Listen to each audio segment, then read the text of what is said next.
Hello and welcome to the Daily Message.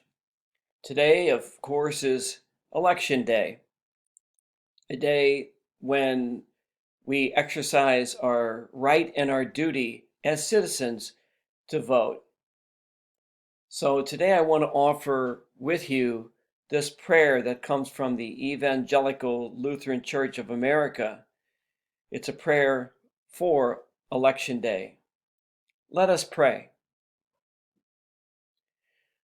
We pray today that our nation will exercise civility, wisdom, and mindfulness of the diverse needs of our communities and neighbors as we choose a new president and leaders.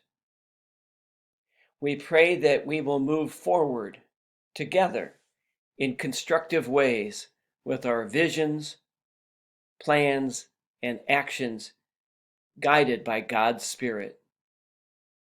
Amen.